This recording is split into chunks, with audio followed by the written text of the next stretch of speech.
Bonjour, je vous salue au nom de Jésus. Aujourd'hui, j'aimerais parler de l'amour de Dieu et l'amour de son prochain. Nous savons qu'il y a beaucoup de gens qui parlent de l'amour, aime ton prochain, oh je l'aime, j'aime ça et j'aime celui-là.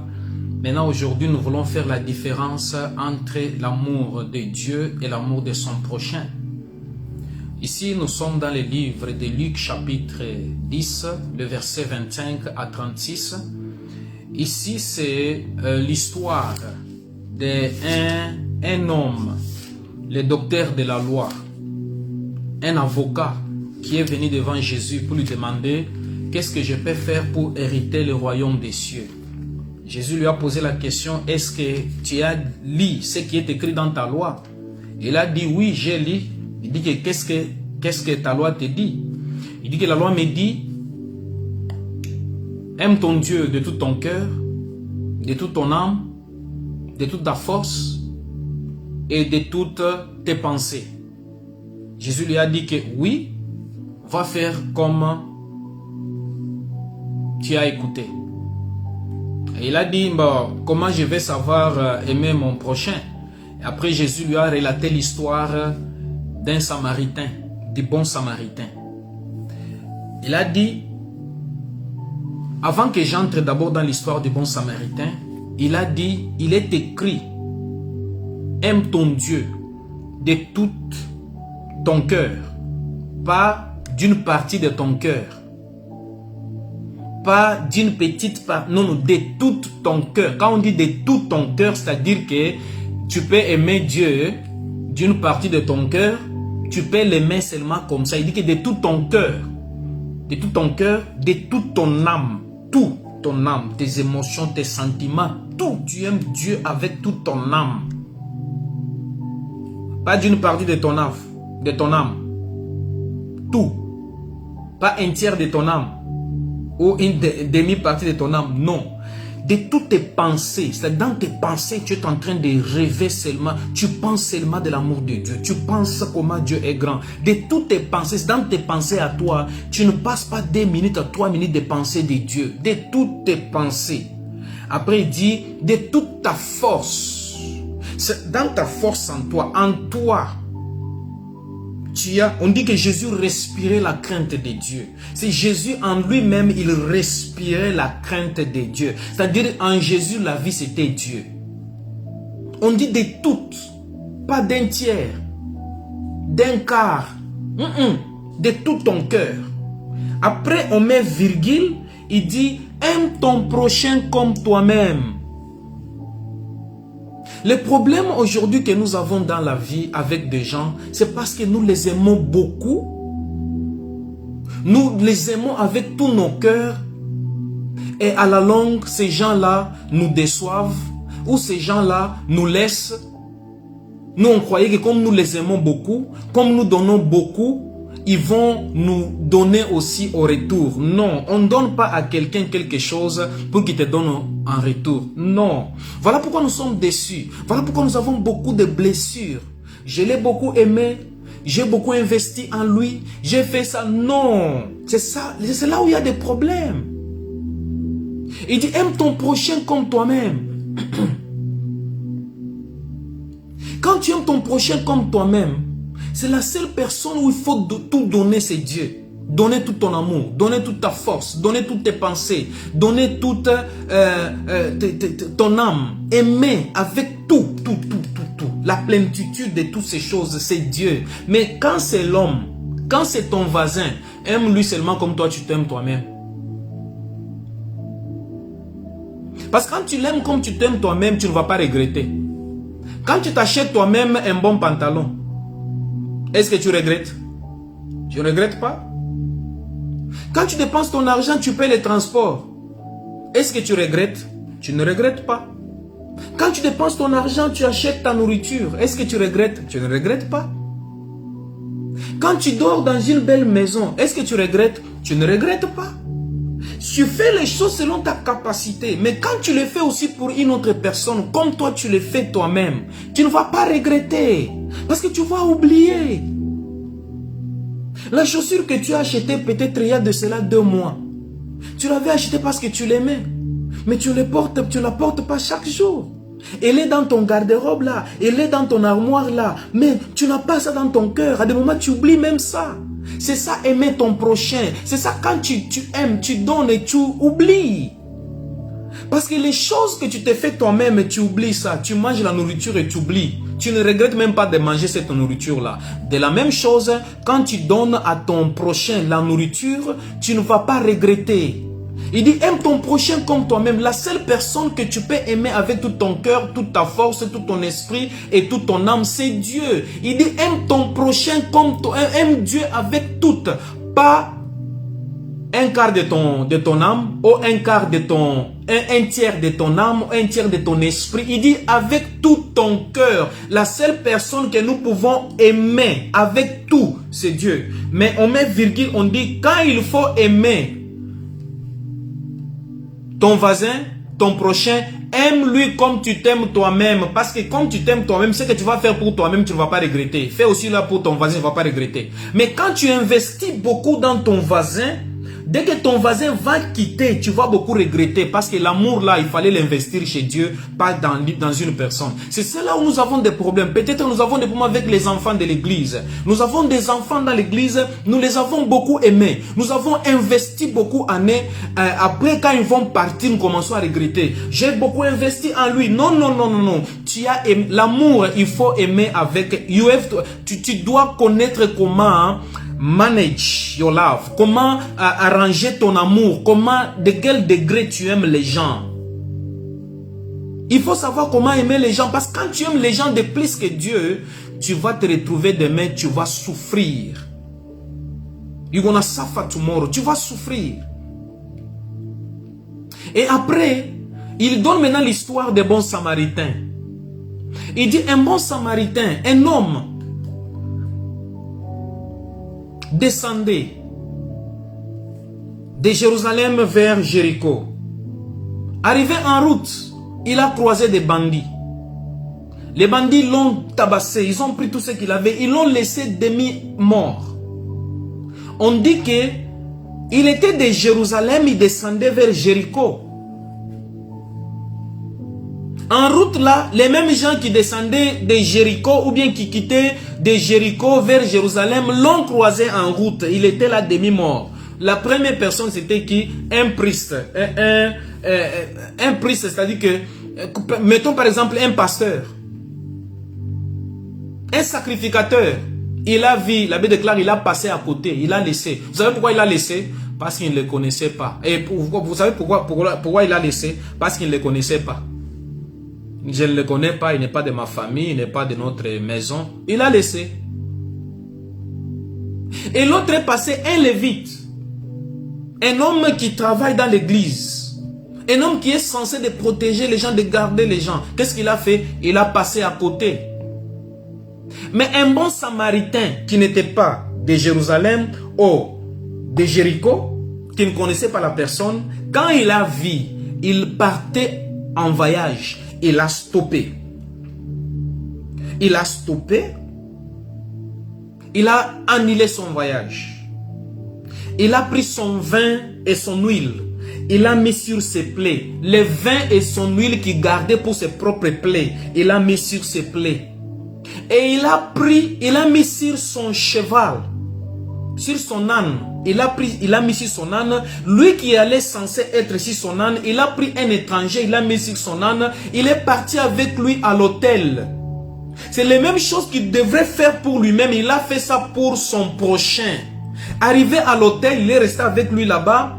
Il a donné encore des deniers. Il a dit que prenez soin de cette personne. Les gens là qu'il a laissés en charge de ces gars-là, c'était les gens de son propre ville. De sa propre ville. C'était les gens de sa ville. Il a dit que non, non, dans votre ville, vous ne gardez pas très bien les gens que vous ne connaissez pas. Mais moi, je vais vous enseigner comment prendre soin des gens là que vous ne connaissez pas. Et il a dit que prenez soin de cette personne ici. Toute la facture, tout ce qu'il va manger, tout ce que vous allez faire pour se blessir, dès que je vais retourner, je vais vous payer. Vous savez ce qu'il a fait? Il a fait ce qu'il pouvait faire pour lui-même, il a fait pour ses prochains là. Voilà pourquoi ça ne lui a fait pas du mal. Le problème, nous voulons aimer seulement les gens que nous connaissons.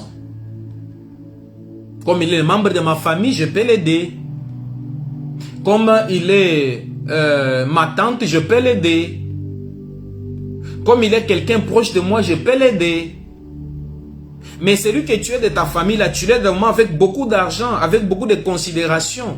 Mais après, à des moments, il t'injurie, il dit que je ne peux même pas vivre avec ton argent. Il y a des moments où nous regardons comme ça, tu envoies quelqu'un l'argent, comme ça l'argent arrive, mais il te dit que mais tu n'as rien fait. L'argent que tu as envoyé, c'est paix. Peut-être quand tu dis que c'est paix là, mais toi tu as beaucoup de travail pour avoir cet argent là. Mais quand tu l'envoies, lui, il prend ça sans valeur. Mais à des moments, tu te croises avec des gens de la rue, les gens que tu ne connais pas, qui n'ont pas une bonne apparence. Vous savez, à des moments, vous jugez les livres à partir de sa couverture. Quand vous regardez une couverture d'un livre, vous dites que non, ce n'est pas un bon livre à lire. Or, peut-être il y a des bonnes choses dedans. Tu vois, on peut te donner un cadeau, on a emballé avec l'emballage qui n'est pas bon. C'est ce qui arrive à des moments. Tu te croises avec quelqu'un, dès qu'il te demande même 1 euro, 2 euros, tu dis que non, il me demande parce qu'il va aller fumer, il me demande parce qu'il va aller utiliser dans les drogues, il me demande parce qu'il est un ivrogne. Non, non, non, il ne faut pas juger un livre à partir de sa couverture. Parce que la personne que tu juges là, peut-être il incarne une bénédiction. C'est quelqu'un que tu ne connais pas. Si tu veux aider, aide-la seulement au nom de Jésus. N'aide pas la personne parce que tu connais la personne. N'aide pas la personne parce que tu vas recevoir quelque chose en retour. Voilà pourquoi nous sommes beaucoup blessés dans la vie. Parce que nous ne connaissons pas comment aider. Il faut aider la personne comme toi tu es, tu t'aimes toi-même.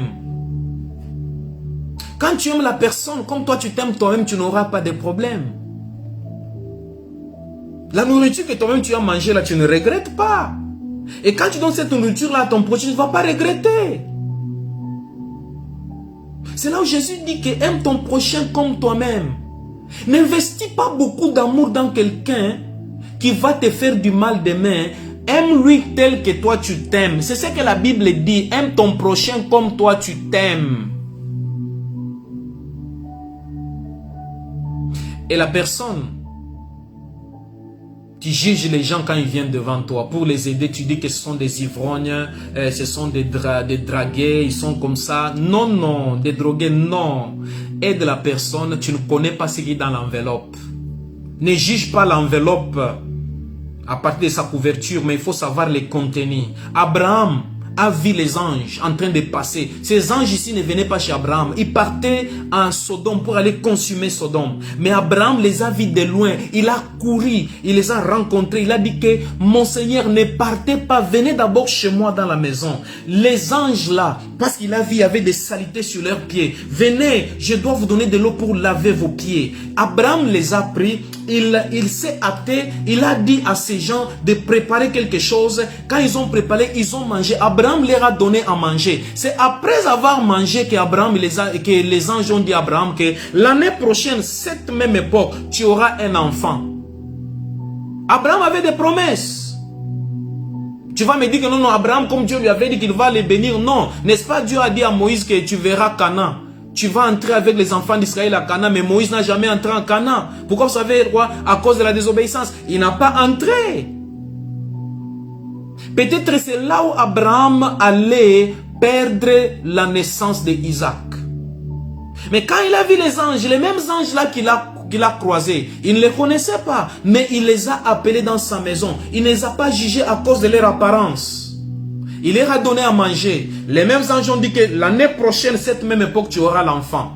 Si Abraham les avait laissés passer, peut-être Isaac n'allait pas être là. Il y a beaucoup de gens qui ont des promesses, mais les promesses ne se sont pas accomplies.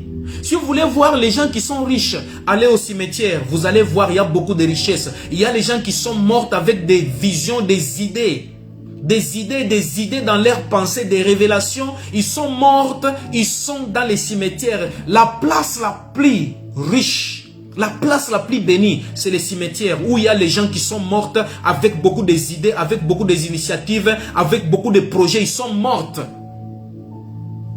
Abraham allait mourir sans avoir Isaac. C'est parce que quand il a appelé cet homme-là, quand il a appelé les anges-là, les anges l'ont béni. Ils ont dit que, comme tu nous as donné à manger, comme tu nous as béni, l'année prochaine, cette même époque, tu auras un enfant. Si tu veux bénir quelqu'un, ne bénis pas quelqu'un seulement parce que tu le connais, non. Ne dis pas cet homme c'est un drogué, cet homme quand je vais le donner il va aller boire les cigarettes, il va aller fumer la cigarette, il va aller... Non, non, toi donne seulement, oublie. Aime ton prochain comme toi-même. Parce que quand tu aimes ton prochain comme toi, tu t'aimes toi-même, tu seras béni. Quand tu aimes ton prochain comme toi, tu t'aimes toi-même, tu seras béni.